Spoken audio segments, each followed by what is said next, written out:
नमस्कार, आप सभी का स्वागत है करंट अफेयर्स की क्लास में। आज का इम्पोर्टेंट करंट अफेयर्स है कि देखिए, हर साल 26 दिसंबर को मनेगा वीर बाल दिवस। तो एक इम्पोर्टेंट प्रश्न आने वाला परीक्षा में हो सकता है कि हर साल कब जो है सो वीर बाल दिवस मनाया जाएगा। बहुत इम्पोर्टेंट है, जेएसएससी में भी पूछा जा सकता है और भी कंपटीशन में पूछा जा सकता है, तो इसको नोट कर लीजिएगा।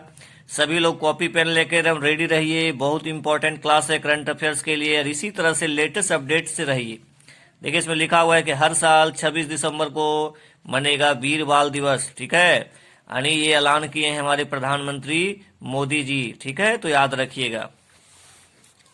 चलिए, जो देखिए, पेपर में बहुत सारा चीज प्रश्न रहता है, लेकिन सभी को जानने की आवश्यकता नहीं है। जो इम्पोर्टेंट होता है उसी को जानने की आवश्यकता है। ठीक है, चलिए, परीक्षा के दृष्टिकोण से जो आपके लिए इम्पोर्टेंट हो सकता है उसी को हम लोग को तैयार करना है। ठीक है, जो देखिए, बहुत सारे न्यूज रहते हैं, लेकिन सब ज्यादा इम्पोर्टेंट नहीं होता है, इसलिए सब पर ध्यान लगाने की आवश्यकता नहीं है। एक मिनट, क्वेश्चन को देखिए कैसे करना है, उसको देखना है। देखिए, एक बहुत इंपॉर्टेंट देखिए संपादकीय है, इसको देखना जरूरी है। देखिए, ये संपादकीय परमाणु निशस्त्रीकरण बहुत इंपॉर्टेंट है। भारत ने परमाणु युद्ध और हथियारों की दौड़ रोकने के 5 देशों के बयान का स्वागत किया है। बीते सप्ताह अमेरिका, चीन, रूस, फ्रांस और ब्रिटेन ने एक साझा बयान में घोषणा की थी कि ये देश आपस में या किसी अन्य देश के विरुद्ध ऐसे हथियारों की तैनाती नहीं करेंगे। परमाणु शक्ति होने तथा आक्रमण पड़ोसियों से घिरा होने के बावजूद भारत ने हमेशा से परमाणु निशस्त्रीकरण करने तथा महाविनाश की क्षमता रखने वाले हथियारों को रोकने पर जोर दिया है। भारत की नीति है कि वह इस हथियार को एक ऐसे सुरक्षा कवच के रूप में रखता है कि कोई देश उस पर ऐसे हथियार से हमला न करे। साथ ही भारत ने प्रारंभ से ही यह निर्णय किया है कि वह परमाणु बम का इस्तेमाल ऐसे हमले के प्रतिकार में ही करेगा। यानी भारत हमेशा कहता रहा है कि हम परमाणु बम का जो है सो अपने सुरक्षा के लिए प्रयोग करेंगे, हम किसी को पहले यूज नहीं करेंगे किसी पर, तथा किसी ऐसे देश को कभी निशाना नहीं बनाएंगे जिसके पास परमाणु क्षमता नहीं है। 5 देशों ने कहा है कि इन हथियारों का प्रसार रोका जाना चाहिए।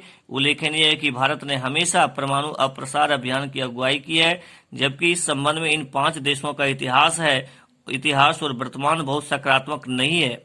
सुरक्षा परिषद में विशेषाधिकार प्राप्त 5 देश दुनिया भर में अपनी शक्ति का प्रदर्शन करते रहे, जिसका आधार ऐसे हथियार ही है। यहाँ भी रेखांकित किया जाना चाहिए कि अमेरिका, चीन, रूस, फ्रांस और ब्रिटेन परंपरागत अत्याधुनिक हथियारों के सबसे बड़े कारोबारी देश भी है, तथा भू राजनीतिक समीकरण को बनाने बिगाड़ने में भी इनकी सबसे बड़ी भूमिका रही है।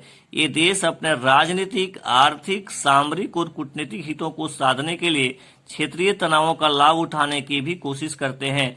इसी वजह से इस बयान की प्रतिक्रिया में अनेक विश्लेषकों ने कथनी और करनी के अंतर की ओर संकेत किया है। प्यारे मित्रों, प्यारे बच्चे, इसमें ये कहा गया है कि देखिए, ये राष्ट्र भले बयान दे रहे हैं, लेकिन हथियार के दौड़ में ये सबसे आगे रहते हैं, तो इनकी कथनी और करनी एक जैसी नहीं है।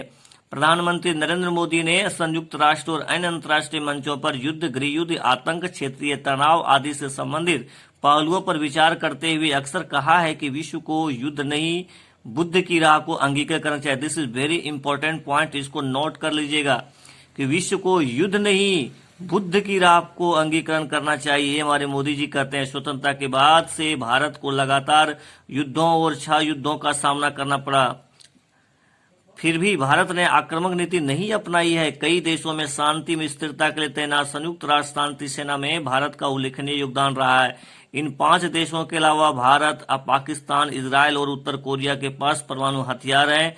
कुछ अन्य देश भी इन्हें हासिल करने की कोशिश में है। आकलनों के अनुसार 2021 के प्रारंभ में इन देशों के पास संयुक्त रूप से 13,080 ऐसे हथियार थे। अकेले अमेरिका और रूस के पास इनमें से 90% से अधिक हथियार है। आज के हथियारों की क्षमता हिरोशिमा और नागासाकी पर गिराए गए बमों से बहुत अधिक है। उम्मीद है कि ये देश अपने बयान पर अमल कर दुनिया में अमन कायम सहयोग करेंगे। ठीक है, तो ये बहुत इंपॉर्टेंट है, इसको ध्यान रखिएगा, ये बहुत अच्छा आर्टिकल है। चलिए, देश देखिए, नेक्स्ट इंपॉर्टेंट आर्टिकल है ये खेल की दुनिया में है, इसको आप जानते हैं। देखिए 5वें दिन लक्ष्य का पीछा करते हुए इंग्लैंड के 270 रन पर 9 विकेट ही गिरे। इंग्लैंड ने ऑस्ट्रेलिया गेंदबाजों को डटकर किया मुकाबला। लीच ब्रॉन्ड ने मैच कराया ड्रॉ। तो बहुत ज्यादा इंपॉर्टेंट नहीं है। देखिए एक इंपॉर्टेंट आपका आर्टिकल खेल में ये है, बोपन्ना राज राम कुमार की जोड़ी ने जीता एडिलेड इंटरनेशनल का खिताब। ये बहुत इंपॉर्टेंट है, ठीक है। चलिए इसको ध्यान रखिएगा, इसको पूछा जा सकता है। इंडियन सुपर लीग अभी मैच चल रहा है, ये ज्यादा इंपॉर्टेंट अभी नहीं है, ठीक है। जब इसका फाइनल मैच आ जाएगा तो हम लोग इसको देखने का प्रयोग करेंगे।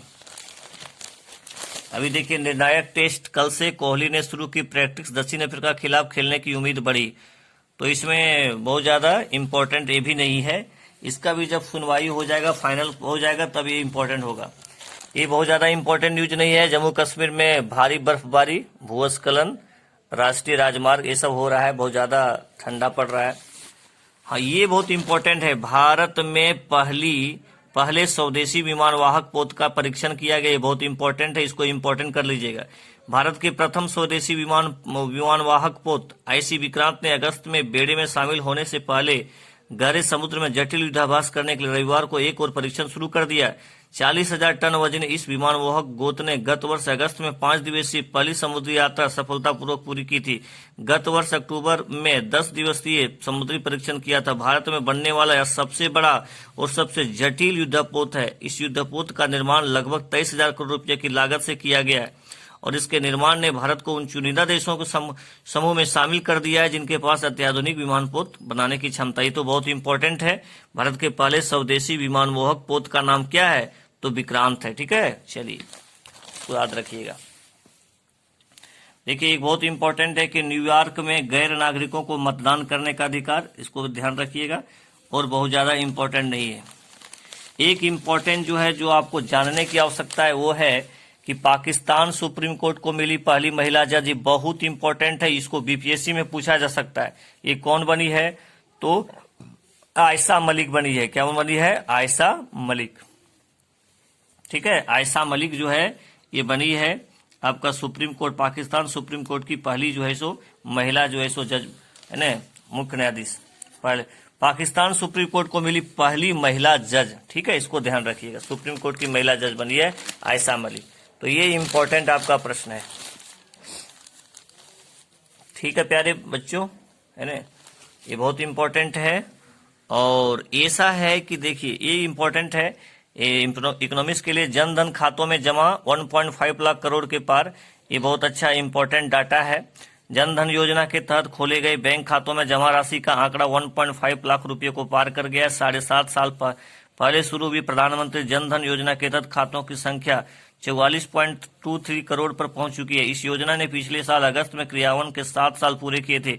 पीएम ने 2014 में, ये बहुत इंपॉर्टेंट डेट है, याद रखिएगा, 2014 में इस योजना की शुरू की घोषणा की। अब कोई एग्जाम में आपको पूछ देगा कि जन धन योजना कब शुरू की गई थी, तो 2014 में, ठीक है। तो इसमें एक डाटा आया है वित्त मंत्रालय के आंकड़ा के अनुसार कुल जन धन खातों की संख्या 44.23 करोड़। सार्वजनिक क्षेत्र के बैंकों में खाते हैं 34.9 करोड़ खाते ग्रामीण क्षेत्रों ग्रामीण खाते हैं 8.05 करोड़। निजी क्षेत्रों के बैंकों में खाते हैं 1.28 करोड़, है ना। तो ये थोड़ा सा ध्यान रखिएगा, ठीक है। चलिए थैंक यू वेरी मच सभी को।